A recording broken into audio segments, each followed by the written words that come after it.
Bienvenidas, bienvenidos a esta sesión de estelas de agua en el contexto de la exposición Estelas de Luz Umacinta de Sandra Rosenthal, Eduardo Baroa y un servidor, Emilio Chapela. Hoy tenemos como invitado a Juan Carlos Romero Gil.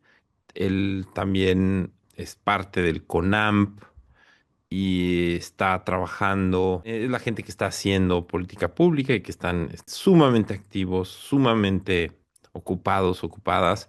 Tiene mucha experiencia en la cuenca del Usumacinta, desde la cuenca media mexicana hasta la cuenca baja, de donde actualmente nos va a hablar de proyectos muy interesantes.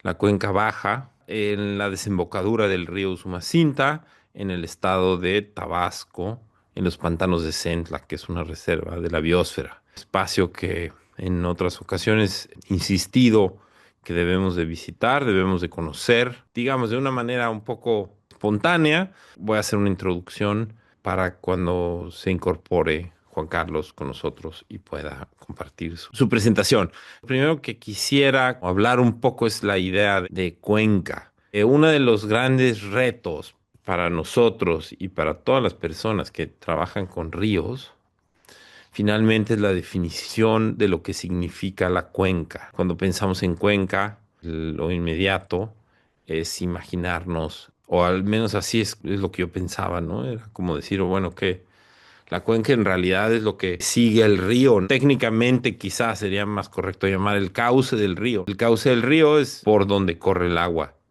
Y esto es de alguna manera incorrecto, o por lo menos hay tantas definiciones como disciplinas, como muchas cosas, depende de la perspectiva donde mires esto. La primera sorpresa que nosotros nos llevamos en el contexto de la exposición es entender que la cuenca es una delimitación que no es rígida, que es flexible, que es permeable, que es una delimitación muy complicada de dibujar, sobre todo desde la perspectiva de los que estamos interesados en la ecología. Y de repente, bueno, surge la gran pregunta de cómo se delimitan. Hay que empezar a entender, por supuesto, el cauce del agua no es la cuenca, así como el río tampoco es el agua.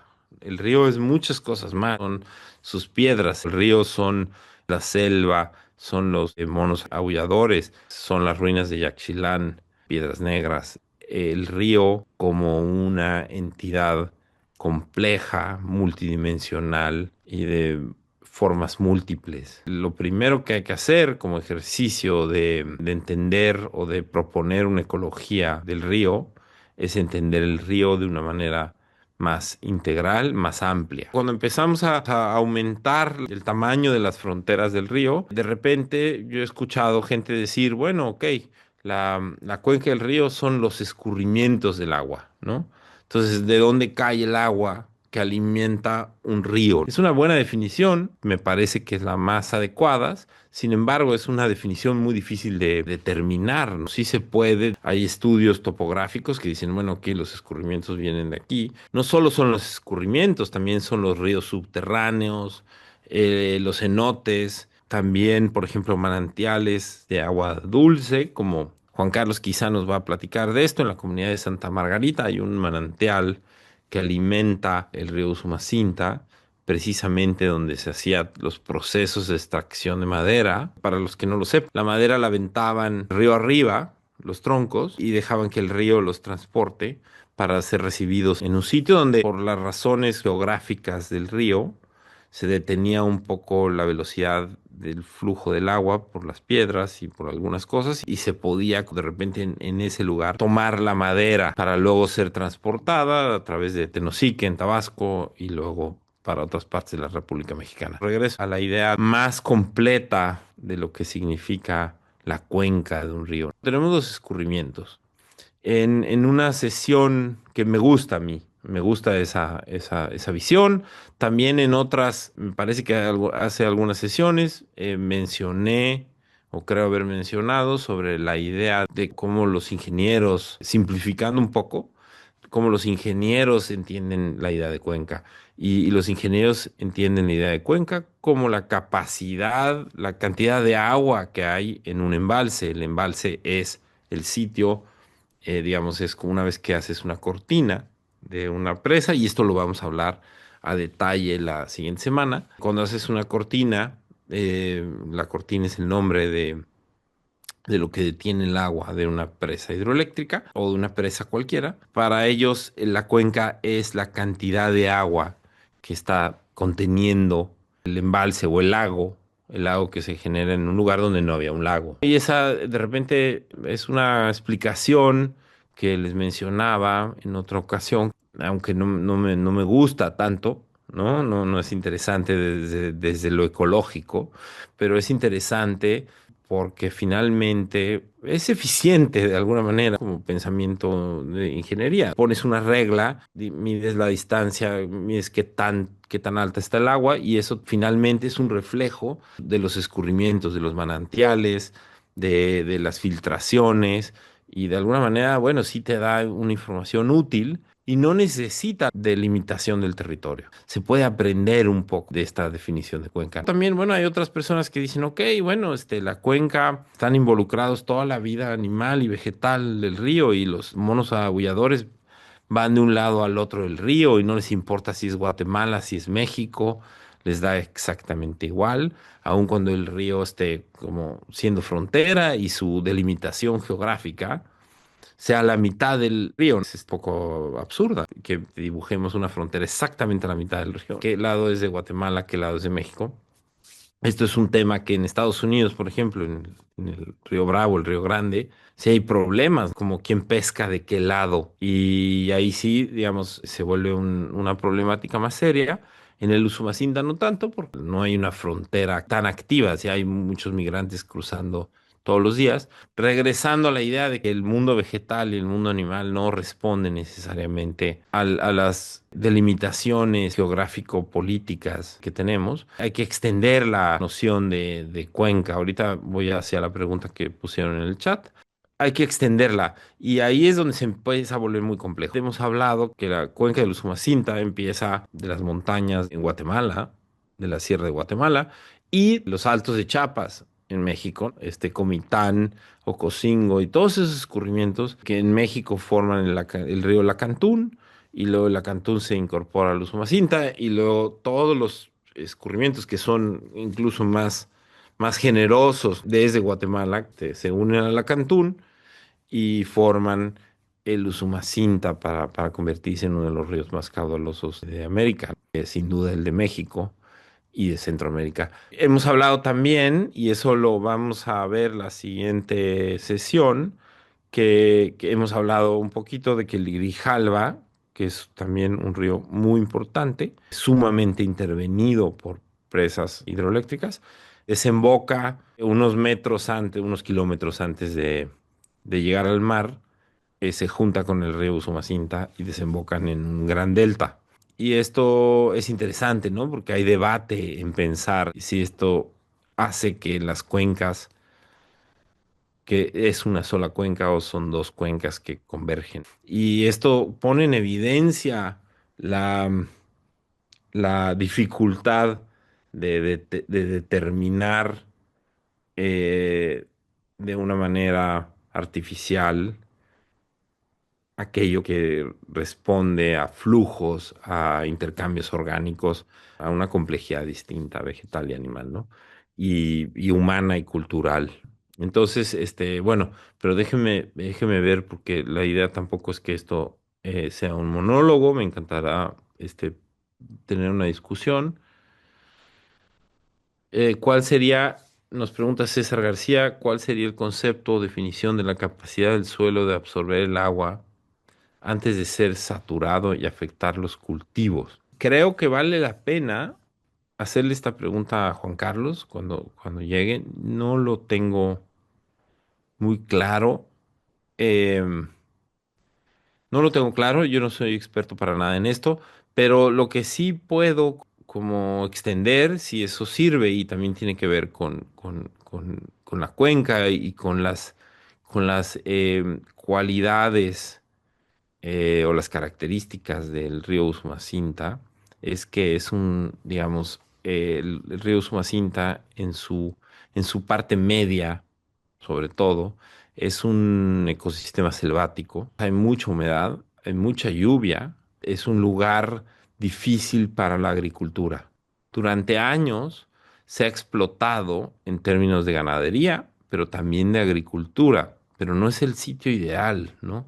Entonces lo que ha sucedido es que se han secado muchos de las partes que eran selva tropical, o digo bosque tropical o selva, ¿no? Sobre todo en Chiapas y también en Tabasco, ¿no? Se han secado muchos de estos sitios para primero convertirlos en quizá en ganado o bien se han deforestado para establecer zonas de cultivo, primero quizá con milpa, con maíz, pero la realidad es que esto no es sustentable por el tipo de terreno, ¿no? No sé si tiene que ver con la capacidad del suelo de absorber el agua, pero digamos la agricultura no es tan sustentable como en otras partes de la República Mexicana. Entonces lo que sucede es que después de sembrar maíz, quizá algunos años, insisto, no soy experto y si por ahí hay alguien que lo sepa con más claridad, por favor, deténgame si digo alguna burrada, pero sucede que luego, bueno, se hace rotación o quema del terreno para sembrar unos cuantos años y después ya no es fértil el terreno. Entonces mucha gente lo que está haciendo es sembrando palma africana, que es distinta a la palma endémica de México y de los bosques tropicales de México. Y eso simplemente lo único que significa no es un problema. El único problema que sí lleva es que la palma africana, siendo de otro sitio, necesita mucha agua. Y entonces aquí, bueno, sí hay agua, pero lo que hace es que seca profundamente el suelo. Y entonces un, un sitio que era sumamente fértil, donde había árboles, donde había bosque tropical, ¿no? Después de una quema de deforestación que se volvió un pastizal, que tampoco fue ya sustentable por el ganado, y luego fue milpa, y luego también ya no da la tierra para sembrar milpa, se vuelve un sitio de donde se siembra la tierra africana y se seca el suelo. Entonces hay una degradación del ecosistema en muy pocos años y eso está pasando en muchas partes de la cuenca de los Umacintas, en Tabasco. Uno va por las carreteras y ves kilómetros de palma, no necesariamente en las riberas del río. Yo de propios ojos he visto navegando en el río Sumacinta muchas quemas de árboles para ganado, ¿no? Para pastizales. Y también hay que entender que ha habido una política de Estado que ha apoyado la ganadería, no solo del Estado mexicano, sino también de los organismos internacionales en la cuenca del Usumacinta, como una herramienta de desarrollo, de progreso, con consecuencias muy no favorables para el ecosistema. Y esto es el caso, por ejemplo, de las zonas cerca de Frontera Corozal, por ejemplo. El río Usumacinta es un sitio que fue sumamente habitado por los mayas en ciertas partes, ¿no? En la cuenca media, sobre todo. Bueno, en la cuenca baja también del Usumacinta. La cuenca media me refiero a las partes ya bajas de Chiapas, Yaxchilán y en Guatemala, Piedras Negras, que eso es parte de la cuenca media y luego Jonuta y otros sitios hacia la cuenca baja del río Usumacinta. Entonces fue un río sumamente activo en los tiempos mayas y luego ha sido, por fortuna, un sitio poco explotado en términos de industria, lo cual tenemos que agradecer. y también tenemos que proteger, porque digamos, la amenaza está presente. El río sigue limpio, pero está amenazado. Quisiera de repente insistir un poco en la razón por la cual está limpio también es por su falta de ocupación. No hay muchas comunidades realmente que estén alrededor del río. Sí las hay. Está Emiliano Zapata, está en varias comunidades en Tabasco, insisto, en la parte baja y media, pero no son zonas industriales como en el norte de México, no son, son grandes poblaciones que tengan como desechos realmente importantes en el río. Sí ha habido una explotación de la pesca, por ejemplo. Sí ha habido una gran impacto de deforestación. Eso es terrible, sobre todo en la parte de la selva. Eso ha sido una gran tragedia y sigue siendo. Se han sacado maderas, lo hablaron estelas de piedra, se han robado patrimonio cultural, patrimonio natural. Ha sido realmente un sitio de extracción. Sin embargo, en términos ecológicos, desgraciadamente es de los pocos ríos de México que mantienen cierta dignidad ecológica de alguna manera. No por mucho hay que cuidarlos y por eso estamos platicando tanto del río Usumacinta. El contexto del cual nos va a hablar Juan Carlos ahora que llegue y del que hemos hablado un poco en Estelas de Agua, por suerte se han implementado, quizá tarde, pero se han implementado muchas medidas para tratar de reducir el impacto en la cuenca, el impacto ecológico, y también de negociar como las necesidades humanas con los intereses de protección de la naturaleza, que es muy importante. O sea, no podemos tampoco negar que hay comunidades humanas que tienen que sobrevivir ahí, ¿no? Y nada más pongo un ejemplo como hay algo que me parece muy interesante, y ahora lo traigo al terreno del arte. Yo teniendo una conversación y regreso a la palma africana con algunas personas en la cuenca, me decían, ok, es que sembramos la palma africana. Se me olvidó decir que la palma africana es el aceite de palma, tiene esto, muchos de los productos que consumimos y que, digamos, es mala para la salud, pero también tiene efectos devastadores con la ecología, como ya les platiqué, seca el suelo, degrada la selva.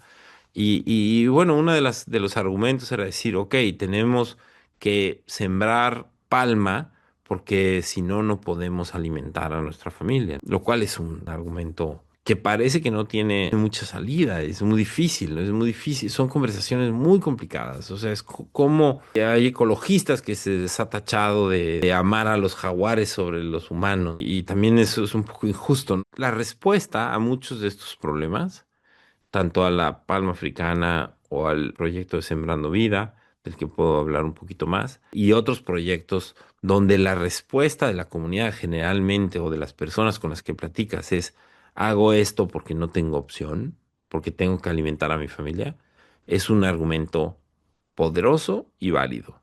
Sin embargo, me parece también que viene de la mano de una retórica del poder económico o el poder político de no dar imaginarios, no dar alternativas de imaginación y de producción y de trabajo. Es muy conveniente, de alguna manera, pasar el mensaje de que no hay alternativas.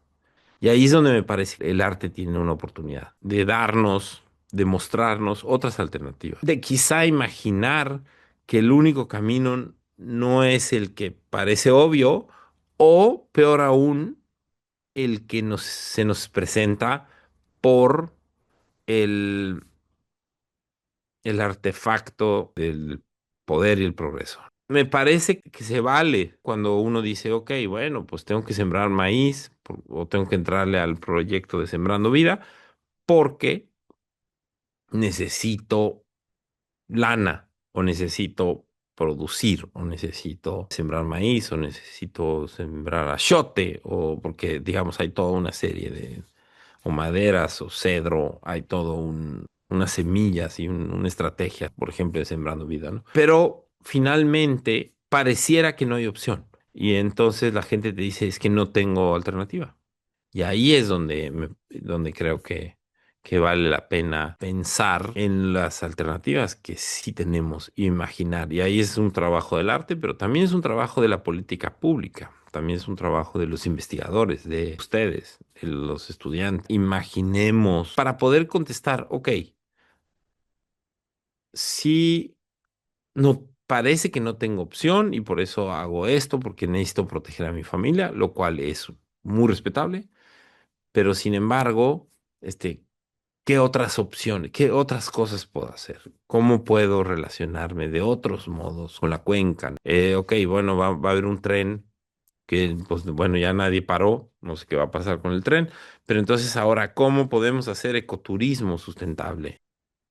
Insisto, no estoy, defendiendo de ninguna manera el tren, es cómo vamos a negociar, ¿no? ¿Cómo vamos a negociar? Y para eso, regreso a la idea anterior, necesitamos una visión de la cuenca extendida, ¿no? Extendida. O sea, si no podemos entender lo que vincula una cosa en la cuenca con otra, y entonces nos reducimos a una visión demasiado restringida del río, entonces no tenemos la capacidad de tener esta imaginación.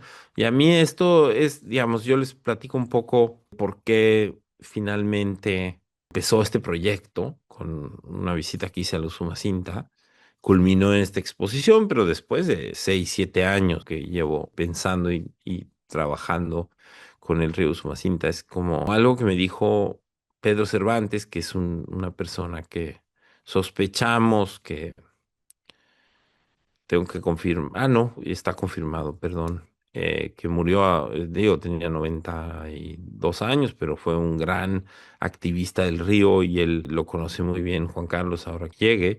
Y Pedro fue un activista que paró uno de los procesos, ayudó más bien a argumentar contra las presas que se iban a construir en el río Usumacinta, de las cuales hablaremos la siguiente semana. Y Pedro Cervantes me explicó la primera vez que fui, ahí donde él estaba encargado, donde conocí también a Juan Carlos, y me explicó una cosa que de repente me pareció súper interesante.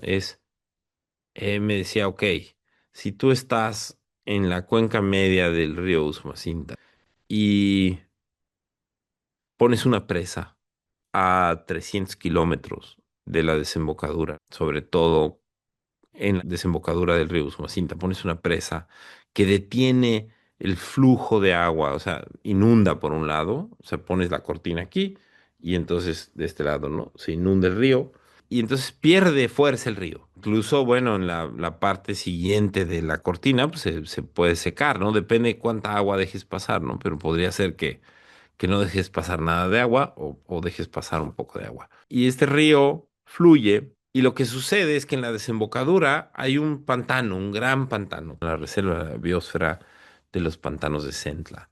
Y este es un gran humedal, uno de los más importantes de América, Centroamérica, sobre todo de México, sin duda, es el pantano más grande de México. Y es una zona de manglares y bueno, cae muy bien, ¿no? Porque estoy justamente dando la introducción a una parte donde él es experto en toda la cuenca, en particular con proyectos muy interesantes de reforestación y otras cosas en los pantanos de Senta, que le aprendí ahí, les estoy platicando un poco de Pedro Cervantes, me explicó esta idea de que si pones una presa en la cuenca media, pierdes fuerza en el río y el mar gana terreno. Entonces se mete el mar.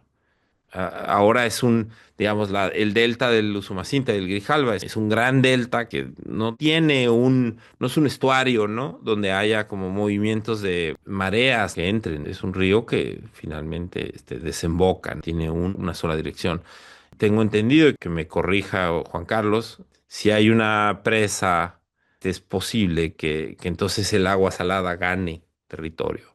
Y eso podría ser un gran riesgo para los humedales de la desembocadura. Pongo este ejemplo antes ya de darle entrada a Juan Carlos, es que una de las cosas que me pareció que entendí esa primera vez es que una causa en la parte media del río tiene un efecto a cientos de kilómetros después, tiene una repercusión. Entonces hay un vínculo conectante que usualmente que no vemos, ¿no? Como tendemos a, como a separar las cosas. Esto no tiene nada que ver con lo que está ahí. Les invito a pensar de ese modo la cuenca, como un conjunto de fenómenos vinculantes, extensos, en geografías difíciles de delimitar. Le damos inicio, pero déjame leer brevemente tu semblanza para que el público sepa quién eres. Juan Carlos Romero Gil. A mí me lo presentaron como el biólogo y me recibió en Tenosique y que me llevó a Santa Margarita y ahí realmente empezó ya larga, yo pienso que ya vale la pena decirle larga exploración sobre el río. Me contagió un poco de su pasión, no solo por la ecología y la sustentabilidad, pero por el río sobre todo. Entonces se lo agradezco también. Realizó sus estudios en la Universidad Michoacana de San Nicolás de Hidalgo. Desarrolló trabajos en la Secretaría de Desarrollo Urbano y Ecología en el estado de Tabasco. Fue encargado de la construcción del modelo de inspección y vigilancia al tráfico de fauna silvestre en Tabasco, así como la integración de la propuesta para que Pantanos de Centla fuese decretado como área natural protegida. Importantísimo. Con el decreto de la Reserva de la Biosfera Pantanos de Centla en 1992 y hasta 1997, estuvo a cargo de la Estación Central Tres Brazos, apoyó la construcción de la ficha para que en 1995 los pantanos de Centla fueran inscritos en la lista de humedales de importancia internacional. Fue el director encargado de la creación y operación de la Dirección Regional de la Planicie Costera y Golfo de México para las áreas naturales protegidas de Tamaulipas, Veracruz, Tabasco y Campeche, sobresaliendo el proceso de creación del Cañón de Usumacinta como área natural protegida de carácter federal.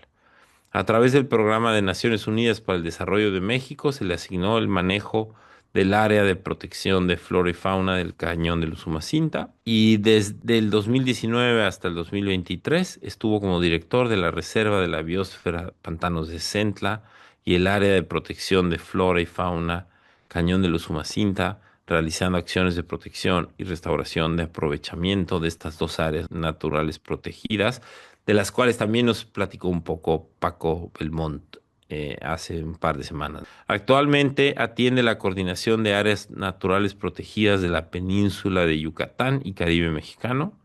Cuenta con diversas publicaciones en materia de manejo del patrimonio natural y cultural. Adelante, Juan Carlos. Gracias por estar aquí. Agradezco muchísimo la invitación, Emilio, porque siempre que estamos trabajando en los temas de manejo de áreas naturales protegidas, platicamos con biólogos, pero realmente los procesos de conservación no son de biólogos, son procesos sociales en los que tenemos que comprender, que tendremos que conjuntar para poder llegar a la protección, a la conservación, a la restauración, al aprovechamiento del patrimonio natural. Tristemente, las áreas protegidas han sido muy biologizadas y actualmente en este famoso proceso de humanizar la conservación es que siempre lo hemos hecho, aunque realmente nunca lo habíamos establecido en una política pública, que es hacer la protección, la restauración y el aprovechamiento a partir de los valores de la sociedad y con la sociedad. Yo agradezco que además cuando llegaste, Emilio, y un tema más de artístico, más de una visualización de los valores a partir de otra óptica, pues eso es lo que necesitamos, que no solamente veamos guacamayas y nos inspiremos o ballenas y nos inspiremos, sino que veamos un río como viene y nos inspiremos, una gota de agua, una hormiga o un sopilote, cosas que tradicionalmente no vemos y que podemos, tienen un compromiso social y ambiental muy importante, cultural y ambiental. Dividí mi presentación en dos partes porque precisamente uno de los trabajos que estamos realizando con el Instituto Nacional de Antropología e Historia es la vinculación del patrimonio natural con el patrimonio cultural. Y hay muchísimo. Y es lo que quiero de alguna manera transmitirles en la plática del día de hoy. Los temas ambientales generalmente los visualizamos desde una perspectiva muy comercial. Sí cambió, sí Sí, hizo un cambio. Pero estamos muy preocupados por temas de cambio climático, estamos preocupados por prestaciones económicas, por pandemia, pero en realidad nos damos cuenta que la calidad de vida depende de los servicios ecosistémicos que nos estén generando los recursos naturales que nos rodean. esos servicios de aprovisionamiento, los polinizadores, la carga de acuíferos, el microclima. Este, el- Nadie puede decir que hoy en la mañana no desarrollamos biodiversidad o hoy no vamos a hacer biodiversidad o no utilizamos servicios ecosistémicos. En realidad, la especie humana está preparada para satisfacer sus necesidades, que nos han cambiado el concepto, sí, pero en realidad todos queremos, como especie humana, satisfacer nuestra necesidad a partir del dinero, pero eso que compramos viene de los recursos naturales que nos rodean. No hay nada en el mundo que no satisfaga una necesidad nuestra que no sea los recursos naturales, ya sea de manera estética, de manera ética, en un paisaje, una convivencia, la pesca, lo que comemos, las medicinas, todo, absolutamente todo viene, pero nos preocupamos de repente por cosas mediáticas y se nos olvida la parte grave del asunto, que podemos, si el cambio climático, el tema económico, el tema de la pandemia, depende en la medida en que protejamos, restauremos y aprovechemos sabiamente los recursos naturales. Sabemos que nuestras especies, la especie humana ha tenido una evolución y esa evolución ha sido a partir del uso o adaptación a los temas de la naturaleza. Evidentemente, el Homo habilis fue el que se le atribuye que empezó a utilizar el fuego, que fue la amenaza número uno a la que se tenía que adaptar y cuando la logramos manejar, nos empezamos a mover porque nos permitía dar refugio, seguridad ante los eh, diferentes animales que nos hostigaban. Y bueno, el tema, les dejo ahí algunas citas muy importantes, particularmente una que me encanta mucho, que es de 1876, que es de Engel, del papel del trabajo en la transformación del mono en hombre. Es un ensayo, y este nuevo de Yuval Noah que habla del Homo sapiens y hace toda una serie de ensayos de cómo se fue adaptando al- a las aparentes amenazas que el patrimonio natural le daba para sobrevivir. Nos empezamos a mover cuando dominamos el fuego, empezamos a realmente América, tenemos muy pocos años, en los millones de años que existe la especie humana.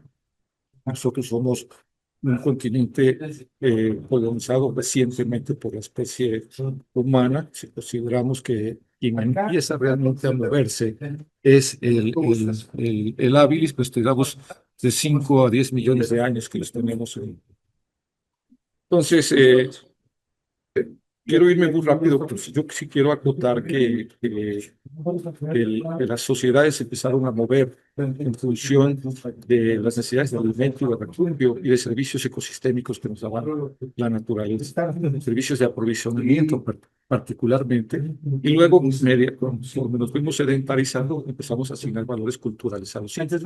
Estos que ven aquí en la parte izquierda son los focos que tenemos de alta biodiversidad, y vayamos ubicando en este punto que es Mesoamérica, donde está concentrada la selva maya, en donde el recurso hidráulico más importante es la cuenca del Usumacinta. Y bueno, los sumerios, los hititas, los egipcios, y luego los olmecas, los mayas se fueron asentando alrededor del recurso número uno, que era el agua. Y ya con el fuego ya empezaron a poder manejar las diferentes a conocer la agricultura y a domesticar varias especies que hoy conocemos. No se espanten, van a decir, bueno, y el Usumacinta, ¿cuándo aparece? Para mí es muy importante algo que para hablar de la información que tenemos hablar de. Y un punto importante es que en la diversidad está la riqueza y en la relación a esa riqueza está nuestra sobrevivencia.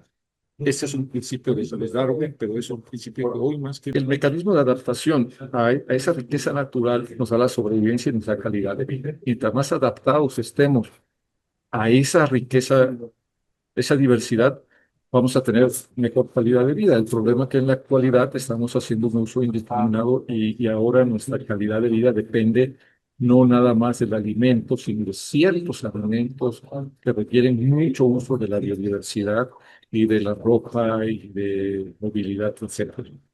Eh, Eso va muy rápido, sabemos que, además lo que quiero decir que Cuando los olmecas, cuando empezamos realmente a estar poblados, las primeras culturas que son de 1200 antes de Cristo, ya los hititas ya estaban desarrollándose, ya los egipcios ya estaban desarrollados.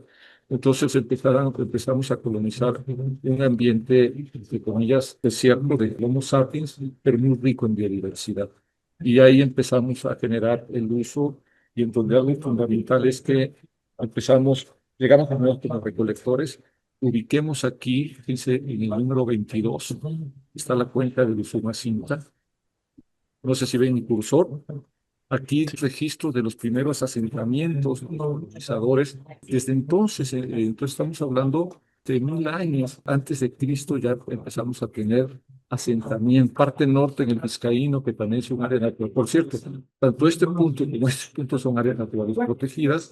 Entonces, son pinturas rupestres en el Vizcaíno impresionantes. Me tocó conocerlas el año pasado y parece mentira la gran necesidad de expresión y en que también la sociedad empieza a ver la naturaleza desde esa perspectiva. Por eso reitero que cuando lo ven desde la perspectiva de la o artística, para mí es muy importante, porque es humanizar. Nos empezamos a adaptar a los sistemas de cultivo, sabemos que cuando había demasiada agua teníamos que hacer chinampas, donde había poco, pues había que hacer terrazas. En el caso, esta foto inferior derecha es de la selva lacandona. Ahora, pero antiguamente lo hacían porque era realmente un sistema que dejaba descansar la selva. La vivienda también nos empezamos a adaptar. Estas viviendas se ven, esta parte de aquí, el interior izquierda es palafitos antiguos que teníamos en los 60, que ahora con estos programas a veces muy tristes de vivienda, nos empezamos a bajar a nivel de piso. Pero bueno, la vivienda es un espacio muy importante como refugio y como socialización de las diferentes culturas. Algo principal, y ya voy a empezar a empezamos a domesticar, empezamos a utilizar la biodiversidad. Sabemos que el maíz es uno de los granos que alimenta, es el segundo grano más importante en el mundo, domesticado en nuestra América a través de algo que se llama adaptación, observación, ensayo y error. Tenemos 25 razas diferentes, y algunas las estamos perdiendo con maíz palomero, porque parece mentira, pero en México tenemos nada más 3 o 4 agricultores de maíz palomero, ya todos nos los están ganando los extranjeros. Calabazas, chayote, obviamente chiles, una gran diversidad de especies que empezamos a domesticar y que hoy por hoy están esas especies o ese pool genético original lo tenemos dentro de las áreas naturales protegidas. También todas las sociedades veían a sus deidades desde la perspectiva de los elementos y de la naturaleza. Y eso es fundamental también. Digo, no porque queramos regresar a eso, sino que era la visión que teníamos del entorno natural con el cual estábamos desarrollados. Historias como este tema, este personaje de la izquierda del Códice de Campaltzin. Algo importante en el códice es que establece una serie de medidas y permisos, prohibía quemar los bosques sin permiso. Y lo hacía porque había una preocupación, pues, solo fue de Moctezuma, se ha escrito muchísimo, hay muy poca información, desgraciadamente. Recordemos que nuestras códices nos quemaron, pero lo que sí sabemos es que tenía la clasificación de depredadores, rapaces, herbívoros, tenía una colección, un jardín botánico, se hablaba muchísimo del uso de la biodiversidad. Paso muy rápido, si algo tiene nuestras culturas mesoamericanas, es el simbolismo de la flora y la fauna en toda su iconografía, pero también hablaban de algo importante. Por ejemplo, acuérdense que el hermano incómodo de que el Quetzalcóatl se convierte en un salote, Ah, mira. tiene que ver algo con la vida. Esta es de las pocas representaciones de miel de las meliponas. Entonces ya hablaban de los servicios ecosistémicos que tenían. El cormorán, que es la parte de abajo, hablaba de que era una deidad que se comunicaba con el mundo. Bien, hay un reconocimiento a toda la biodiversidad. Y aquí empiezo a hablar del tema del uso masivo. Quiero que nos centremos a esta parte, donde está mi cursor, que es la cuenca del Usumacinta, para que veamos en 100 años lo que hemos perdido de vegetación en ese sitio. Hay una parte que se queda así como en azul, que es pantanos de Centla, y la otra parte que está acá es selva lacandona. Pues aquí va la cuenca del Usumacinta, la vamos a ver más adelante. Pero sí quiero que vean que cómo hemos perdido biodiversidad. El morado eran las selvas Exacto. altas, pues esta información está al 2022. Recuerden que hay algo que voy a decir y soy tabasqueño y en 1979 escribieron un libro muy interesante que se llama La modificación forzada del trópico, 1000 formas para destruir el paraíso, de Tudela. Decía en su libro que Tabasco, que el sureste en sí era el catálogo más importante de las formas de destruir la naturaleza. La modificación forzada del trópico y, entre paréntesis, 1000 formas de destruir el paraíso. Pero además, lo más triste de este libro es que seguimos ampliando el catálogo, a pesar de que lo vimos. Por esa razón, también, esta preocupación de la destrucción es la que lleva desde el siglo pasado a establecer áreas naturales protegidas. Se empieza primero, lo primero que destruimos a los españoles fueron los bosques. Entonces casi todas las áreas protegidas empiezan a ser las zonas tropicales. De hecho, hasta 1979 teníamos la comisión de desmontes en nuestro país, y donde le pegamos durísimo. Primero le pegamos a las monterías, entonces echábamos a la gente para sacar toda la caoba. Hay muchos recados en Europa hechos con caoba, que todo salía por la cuenca del Usumacinta. Se tiraban en Guatemala y se recogían en la laguna de términos. Aquí es Pantano de Centro, aquí va la cuenca del Usumacinta, y de aquí tirábamos los árboles y se iban instalando. Entonces, con esta preocupación voy a una... Les decía brevemente, perdón que te interrumpa, Sí, adelante. que se recibían muchos de los árboles ahí en Santa Margarita, ¿no? Es correcto. Santa Margarita en sí mismo era una estación de la casa romana. Y todavía podemos encontrar en el río Sendales. Nos ha tocado ir varias veces y es posible llevar máquinas tan pesadas en lo más intrincado de la selva para sacar esas caobas. Les recomiendo un libro que se llama Oro Verde de Jean de Vos. Hay una pintura donde se está vendiendo una troza.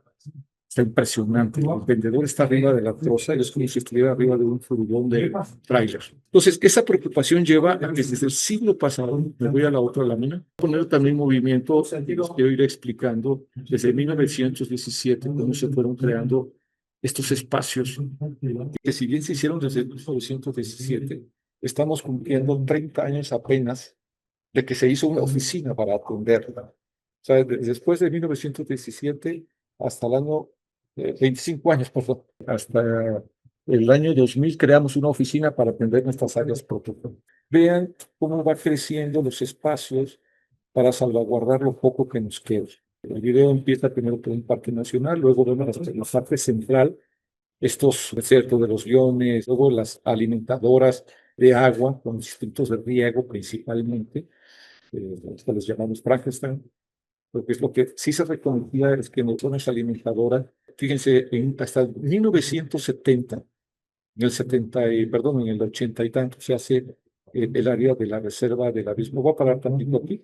Aquí tenemos la selva Lacandona, Montes Azules. Aquí tenemos la reserva de la biosfera Pantanos de Centro, y en medio vamos a tener otra sobre la cuenca de Usumacinta, que es Najama, que el que ven aquí es Montes Azules y está Pantanes de Centro, siguiendo Ok. el mismo río.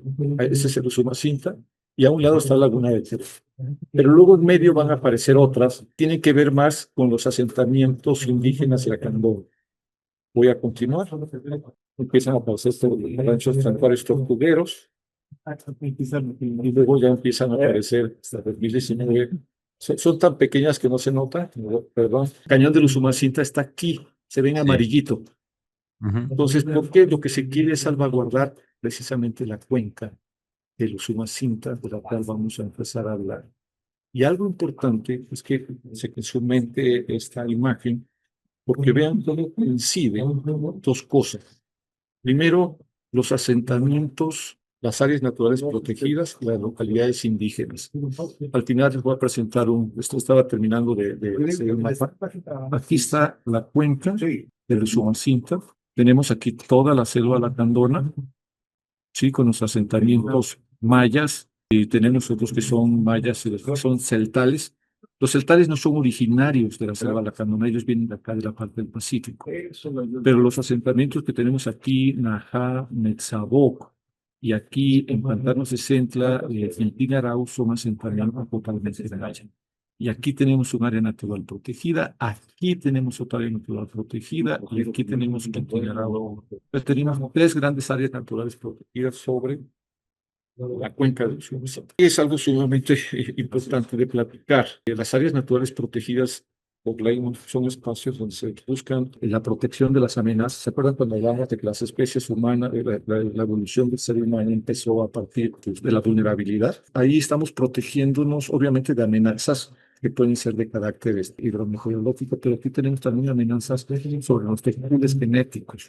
Tenemos amenazas sobre nuestros maíces, tenemos amenazas por todos estos procesos de crecimiento, de modificación genética de varios de los procesos de especies exóticas. Eso es lo que busca un área protegida, reducir esas vulnerabilidades, reducir el tema, obviamente, de cacería, el tema. Hablabas hace rato, Emilio, de manera muy acertada del tema de la presa, ¿no? Pedrito, que además en paz descanse, se nos fue hace Y poquito, caray. él nos ayudó mucho a la defensa, cuando se fue todo lo que se genera de materia orgánica en la parte alta de la cuenca, conforme va avanzando, se transforma en nutrientes que son las que llegan al Golfo de México y mantienen muchas de las especies. Todas las especies que le llaman estenoalinas, que tienen una parte de su vida de agua, suben a los pantanos, suben hasta las selvas para terminar de reproducirse, como la pigua, como el sábalo, bárbaros, que los utilizan. También protegemos, es un área natural protegida, debe ser un área protegida de esos grandes megacosas, ¿no? Digo, podemos hablar de lo recientemente ocurrido, pero eso es lo que fue lo que ayudó a defender un poquito de los megaproyectos pasados. También hablamos de un tema que es restauración. La restauración no es nada más sembrar arbolitos, es recuperar servicios ecosistémicos, recuperar capacidades de recarga de acuíferos. Y la cuenca del Usumacinta, Grijalba, es un gran captador de agua. Un tercio del agua dulce superficial de este país se genera, se recarga precisamente en la cuenca del Usumacinta. Wow. Inclusive, tenemos un área natural protegida muy pegadita, más bien pegadita, que es Guanajá, seguramente Paco les platicó. Es un área donde encontramos por deriva continental manglares, pero hay una fractura, que se llama la fractura de Tenosique, y una de las teorías es que desde ahí se empiezan a alimentar los ríos subterráneos del Caribe, de Yucatán. Ahorita estamos trabajando en la reserva de cenotes, el anillo de cenotes, y mucha gente coincide que toda esa recarga de acuíferos empieza desde esos sitios. Entonces, imagínense esa cuenca, el gran impacto que tiene en el territorio. También tenemos que hablar de cultura. Se salvaguarda cultura, conocimientos, entonces, se salvaguarda también costumbres, domesticación de especies. Nada más les doy el ejemplo. Yo una vez estuve trabajando en una cuenca del lago de Pátzcuaro con un tema de control de especies de plantas acuáticas y pescado blanco, que por cierto, afortunadamente ya reapareció ya en los laboratorios. Conocí a un convento de capuchinas, las monjas, estaban reproduciendo el coloquio, la ambistoma mexicana. Entonces, nos decía, es que no nos creen, Dios, pero nosotros llevamos aquí encerraditas 300 años y ese ensayo llegó y estamos observando constantemente este bicho y ya le agarramos la onda, por eso no le puedo tiempo. Lo mismo pasa con los grupos culturalmente arraigados a los sitios. Tienen años observando, manejando, y quizás en el futuro es donde vamos a encontrar el pool genético de muchas especies que hoy aparentemente no nos sirven, pero que más adelante sí. Y por otro lado también formas de adaptarnos a los nuevos cambios pues, que ya estamos viviendo. Y el otro tema de las áreas protegidas es conocimiento. Necesitamos mucha investigación, no nada más biológica, sino también mucha investigación de cultura, una forma diferente de ver la naturaleza en el arte, en la música, en la poesía, en la pintura. Vean la cantidad de artistas que conocemos en la cuenca de Usumacinta, unos poetas impresionantes, uno de ellos que yo admiro mucho es Andrés Suárez, que empieza diciendo, si en Tabasco, fíjense la diferencia, si en Tabasco la inundación mata las cosechas, mata las cosechas, abre a los caudales su cantidad de peces y de conchas y se aleja frustrada la miseria. Precisamente habla de un servicio ecosistémico. En Tabasco nos están haciendo creer que las inundaciones son malas, y no. Es una poesía de Ángel Suárez que habla de si en Tabasco llega la inundación, abre al río su caudal de conchas, habla de tortugas y de peces y se aleja frustrada la pobreza. Y dice, yo prefiero a Tabasco por si algún día he de morir, prefiero ser ahogado y merecer. Es una poesía, pero que habla, muy bonita, porque habla del servicio ecosistémico. Después de una gran inundación hay una gran productividad pesquera, altísima. Mientras más grande sea la inundación, nos va mucho mejor desde el punto de vista productivo. Pues ya nos pasó en el 2017 y el problema es que estamos peleando con la naturaleza. Recuerden lo que pasó en Katrina. Katrina, la experiencia que deja en Estados Unidos es que ellos tenían prácticamente toda Nueva Orleans, lo tenían con tabiques, se les volvió una alberca y se murieron muchísima gente. Y ahorita lo que te dicen, prefiero estar, digo, no es literal, pero dicen, prefiero estar 2 meses con el agua al tobillo y no 5 horas con el agua arriba de la nariz. Claro. ¿Por qué? Porque los humedales cumplen esa función, son grandes esponjas de las demasías y automáticamente empiezan a recargar la cuenca y se va la inundación. Y esa es una función fundamental que tiene la cuenca del Usumacinta. De esta parte, nada más que sí quiero decirles que las áreas naturales protegidas son espacios para la adaptación a la sociedad. Y la cuenca del Grijalba Usumacinta en México representa uno de los pilares fundamentales en el sureste para empezar a disminuir efectos de adaptación y mitigación a los efectos del cambio climático. Esta foto la tomé recientemente en Cancún. Tuve la gran fortuna, me dijeron que no la publicara y no lo voy a publicar porque no se las presento y ahí quedará, por eso no le puse cita, debajo de la pirámide, bueno, de una de las pirámides de Cancún, hay otra pirámide y todas las pirámides tienen pinturas. Esta es una pintura que a mí me impresionó precisamente por el estilo esta pintura muy importante porque vean cómo le dan el tono a la pintura de la mujer, pues, translúcido, toda la pirámide es un gran mercado donde están usando la biodiversidad. O sea, debajo de las pirámides hay más pirámides. Les decía yo que es que pasó el sexenio, hicieron otro palacio arriba, y así se fueron. Pero es algo, y créanme, lo que ya tienen publicaciones, pero es el mejor ejemplo que he visto del uso de la biodiversidad por nuestros grupos indígenas. Para hablarles de la cuenca del Usumacinta, pero de la hidrología de Tabasco. Imagínense cómo se veía Tabasco. Generalmente, este fue en 1560, más o menos, que se empiezan a encontrar los ríos. Esto que se ve, voy a pasar mi cursor, sería lo que vendría siendo el río Usumacinta, y esto el río Grijalba. Acuérdense que el río Grijalba sufrió varios cortes por los indígenas, por las invasiones piratas, y luego se hicieron 5 presas, y el Usumacinta es el único río que no está totalmente con ninguna represamiento. Algo que es importante, aquí quiero, porque pongo mucho para entender, de Tabasco tenemos que entender la hidrología. Esta parte que ven aquí, que se marcó en rojo, lo voy a regresar y lo vuelvo a marcar, es el río Grijalba que empieza en Guatemala, hasta las presas. De ahí baja la planicie tabasqueña y se forma en el río, una parte es el río González y otra parte es el río Samaria. ¿Sí? Ahí se va. Ahí se va, una parte sale por Paraíso, la otra pasa por Villahermosa y se va junto con 3 ríos más de la sierra, que es el río de Teapa, Puyacatengo y Pichucalco, salen a Villahermosa y de ahí viajan a Pantano Vicente. ¿Entendés? Esa es la cuenca, la cuenca del Grijalba, más 3 ríos secundarios que vienen de la sierra. Chiapas está acá. Ahora nos vamos a ir a otro río importante, que es el río, si conocemos Agua Azul, este es el río de Agua Azul, se llama el río Tulijá, que también sale y se junta al Grijalba y se va a Pantano 60. Ahora, ojo, aquí vamos a ver la cuenca del Usumacinta.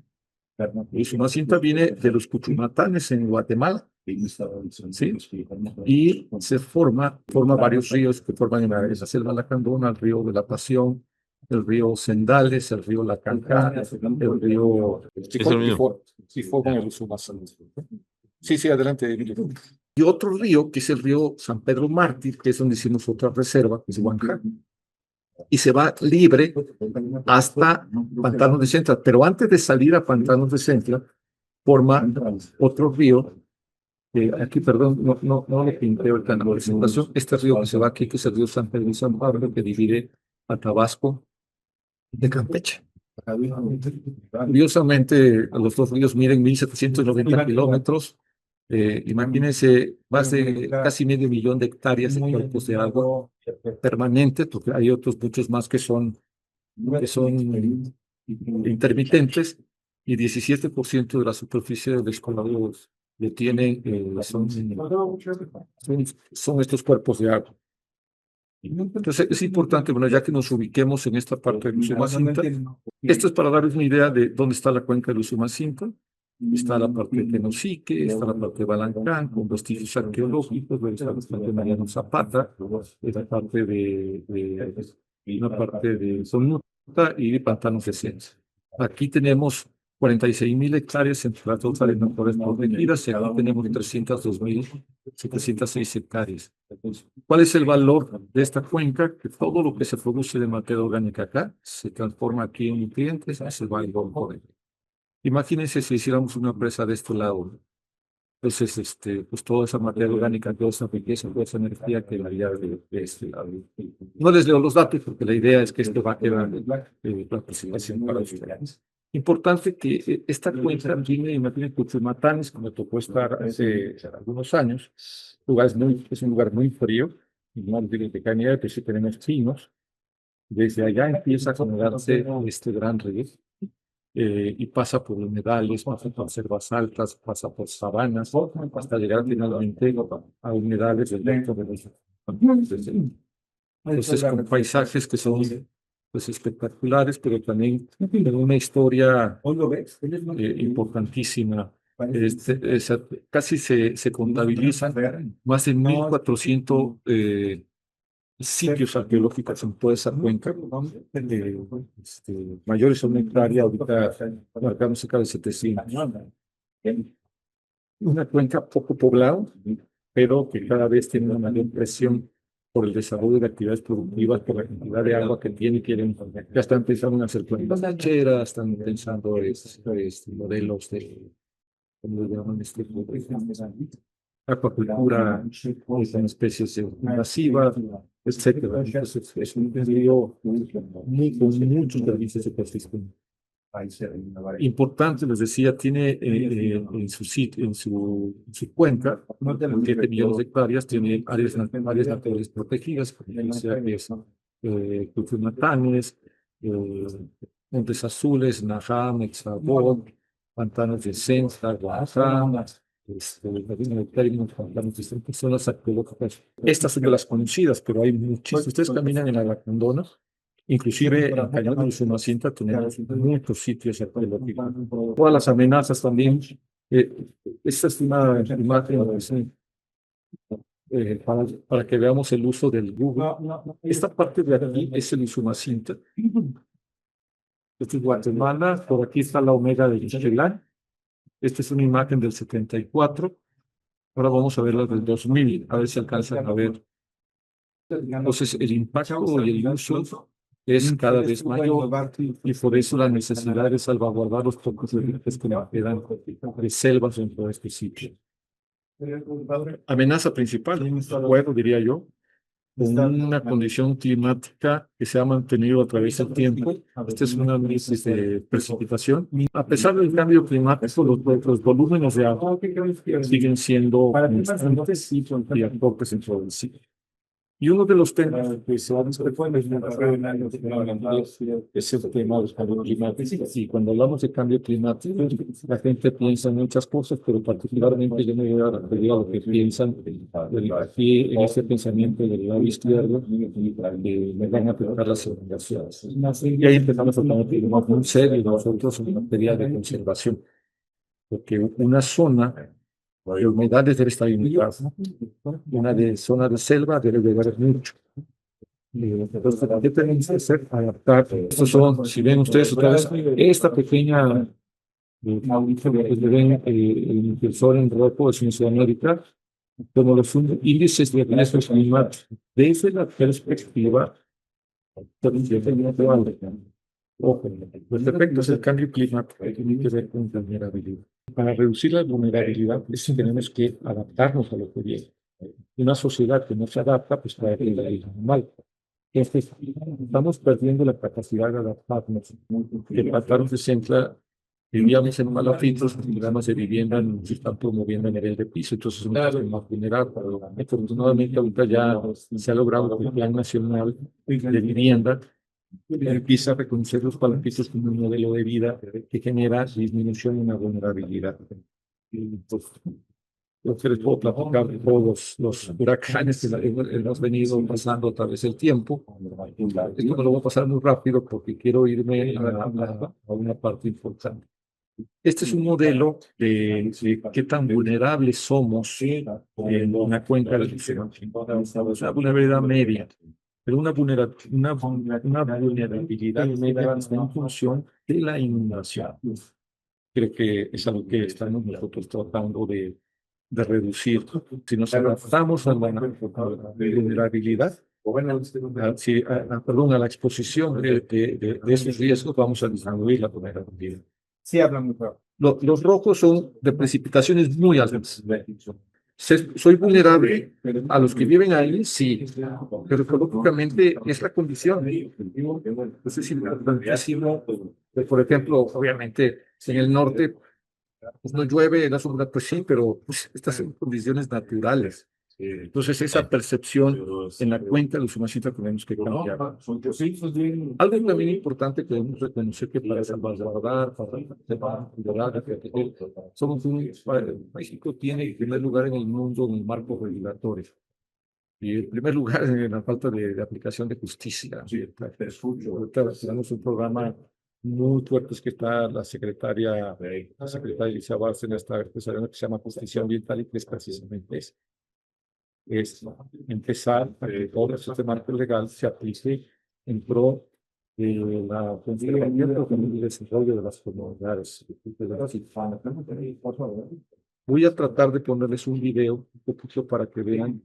Este es un trabajo que hicimos con una PECA para poder a las comunidades de la cuenca de los Umacinta decirles, estamos proclives a muchas inundaciones, prepárate a lo que viene para que seas menos vulnerable.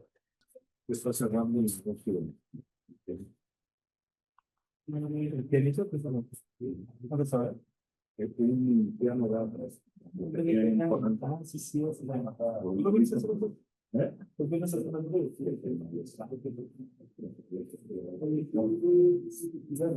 empezar?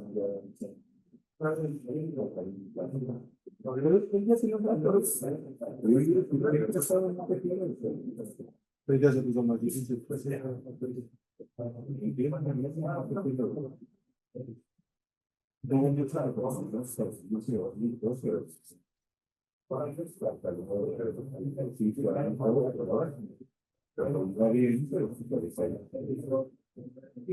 Lamentablemente ya sabes eso.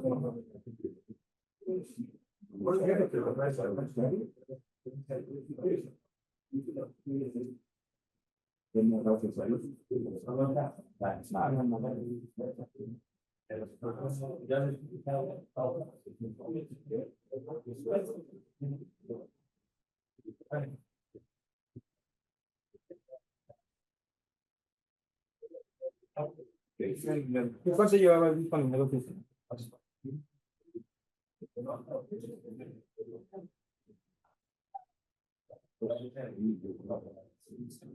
con este. No, yo sé que hay un manejo de 50%. Se supone que tienes que agotar el criminal.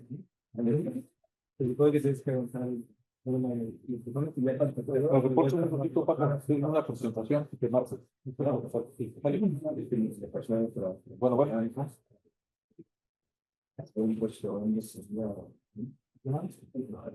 bien levantado y con muchas luces. Ese estaba.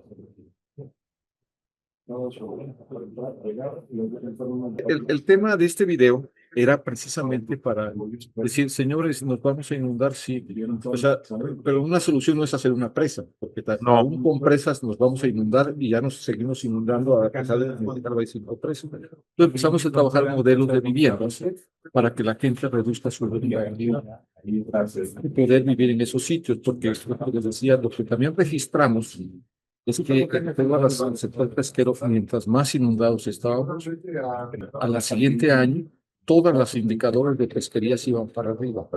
Entonces, tenemos que empezar a adaptarnos. Y la cuenca de Usumacinta es un espacio donde seguimos trabajando en modelos de adaptación al cambio climático a partir de las áreas naturales protegidas. Y que son los sitios ideales para hacer todo este laboratorio de toda esta experimentación, porque tenemos la fortaleza de un decreto que nos ayuda finalmente, como decíamos, a la protección, a la instalación, al aprovechamiento, al conocimiento, a la cultura y al final de cuentas a la generación de calidad de vida que todos aspiramos, pero una calidad de vida con salud, con alimentos sanos, con vida sana familiarmente, etc. Los temas de medio ambiente no son biológicos, son sociales y tenemos que atenderlo desde la perspectiva siempre social. sí. Muchísimas gracias.